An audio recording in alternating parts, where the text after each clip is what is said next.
జగన్ కాపులను వాడుకునే నాయకుడని, కాపులకు కాపలాగా ఉండే నాయకుడు కాదని జనసేన నేత కిరణ్ రాయల్ అన్నారు. జగన్ కు స్మగ్లర్లపై ఉన్న ప్రేమ కాపులపై లేదని మండిపడ్డారు. 4 ఏళ్లలో జగన్ 600 కోట్ల వరకు సంపాదించాడని ఆరోపించారు. రౌడీ షీటర్లకు సీట్లిస్తూ వారితో బెదిరింపులకు పాల్పడుతున్నారని విమర్శించారు. రౌడీలను పెట్టుకుని పోలీసులను బెదిరిస్తున్న రోజాపై రౌడీ షీట్ పెట్టాలని డిమాండ్ చేశాడు. రాయలసీమలో 52 నియోజకవర్గాల్లో ఒకే ఒక బలిగలకి స్థానం ఇచ్చాడు. ఆయన ఒకే ఒక బలి సీట్ చిత్తూరులో ఇచ్చాడు. మాకేం జంగాలపల్లి ప్రేమ కాదు, అతను కూడా దొంగే. కానీ ఆ కులస్తుడుగా ఆ కులంలో పుట్టినందుకు మాకు కొంచెం బాధ ఉంటుంది. ఆయనకి సీట్ లేదని చెప్పేశాడు. అంటే జగన్మోహన్ రెడ్డికి కాపులంటే ఇష్టం లేదా? ఎందుకు ఇష్టం లేదు?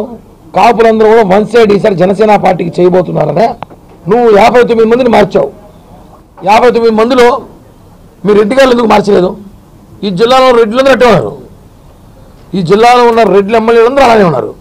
కాపులు, బీసీలు, మైనార్టీలు, ఎస్సీలు, ఎస్టీలు మార్చావు. ఎందుకు మార్చావు? కాపుల మీద ప్రేమ లేదు. ఈరోజు స్మగ్లర్కి సీట్ ఇచ్చావు. దీన్ని ఖండిస్తున్నాం. అంటే కాపులు అంటే నీకు ప్రేమ లేదు. స్మగ్లర్ సీట్ ఇచ్చావంటే ఇంకెవరు లేరా అక్కడ? ఈ 52 నియోజకవర్గాల్లో కాపులే లేరా మీ పార్టీకి సంబంధించి? ఈయన మీద 48 పోలీస్ స్టేషన్లో కేసులు ఉన్నాయి. పీడీ యాక్ట్ కేసులు ఉన్నాయి. పీడీ యాక్ట్ కేసు ఉంది, రౌడీ షీట్ ఉంది, లిక్కర్ మాఫియా ఉంది, లాటరీ టికెట్ కేసులు ఉన్నాయి, భూదందాలు, సెటిల్మెంట్లు ఒకటి కాదు మరో దావోదీ పేరును చూసినట్టు ఆయన చూస్తే